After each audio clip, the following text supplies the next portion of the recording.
She disappeared silently, only to be found standing before a billionaire's limousine. In the glittering chaos of Manhattan, where dreams either soared or shattered, Evelyn Harper vanished without a whisper. She was 26, with storm-gray eyes and raven hair that fell like midnight silk. Everyone who knew her said the same thing. Evelyn carried light inside her chest, the kind that made strangers smile on the subway. She painted murals on abandoned walls, taught art to kids in shelters, and always left half her sandwich for the homeless man outside her Brooklyn apartment. Then one rainy October evening, she kissed her best friend Lila goodbye after coffee, stepped into the downpour, and was gone. No note. No struggle. Her phone dead in her pocket, found on a bench in McCarran Park. The police searched for 72 hours and called it a probable runaway. Her mother collapsed. Lila printed 1,000 missing posters.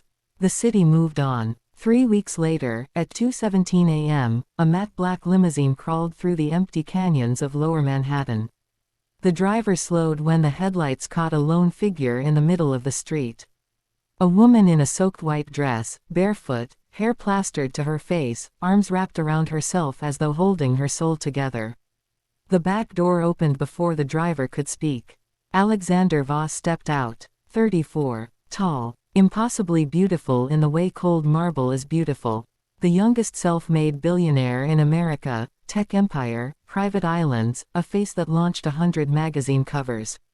People called him ruthless. They also called him broken, though no one dared say it to his face. He stared at the woman blocking his path. Evelyn. His voice cracked like thin ice. She lifted her head. Rain streamed down her cheeks like tears. She had no energy left to cry. "You found me," she whispered. Alexander had not slept in 21 days. Not since the night he received the anonymous envelope, 8 photographs of Evelyn bound in a dark room, a gun to her temple, and a single demand. "Walk away from the Meridian merger or she dies." The kidnappers never asked for money. They wanted him ruined. He had obeyed. Cancelled the deal that would have made him the most powerful man on the planet. Watched his board turn on him. Watched his stock plummet $19 billion in a single morning. He told no one why. Not the FBI, not his security team, not even his oldest friend. Every night he drove the city himself, searching alleys, shelters, morgues. He carried her missing poster folded in his coat pocket until the paper tore at the creases. And now she stood in front of his car, trembling, alive. He crossed the street in 4 strides and fell to his knees on the wet asphalt. "Evelyn, God, Evelyn." His voice broke completely. He reached for her, then stopped, hands shaking, terrified she would dissolve if he touched her. She collapsed into him instead. Her body was ice. He pulled off his cashmere coat and wrapped it around her, lifting her against his chest like something holy and fragile. She weighed nothing. Her pulse fluttered against his throat. "They let me go," she murmured into his shirt. They said you paid the price." Alexander closed his eyes. Rain mixed with the first tears he had shed since he was 7 years old. "I would burn the entire world to ash before I let them hurt you," he said, the words raw, violent, tender. "I already did." Inside the limousine, warmth finally reached her skin. She curled into him on the leather seat, knees to chest, fingers clutching his shirt like a child.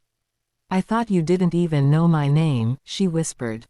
He laughed once, pained, disbelieving. "I've known your name since the first time I saw you paint the sunrise on that warehouse wall in Red Hook. I stood there for 2 hours in the cold like an idiot, watching you bring light into a place that had forgotten it existed.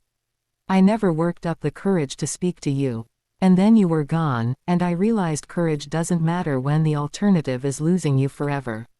Evelyn looked up at him. Really looked. Past the perfect face and the billions and the rumors. She saw the exhaustion carved beneath his eyes, the guilt, the terror that still hadn't left him. "You gave up everything," she said.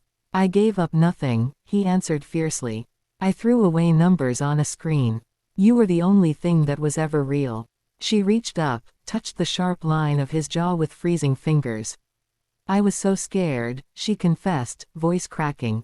But every night they kept me in that room, I kept thinking, if I die, I never told the man who watched me paint the sunrise that I saw him too. That I went back the next week hoping he'd be there again. Alexander's breath stopped. He pressed his forehead to hers. I'm here now, he said.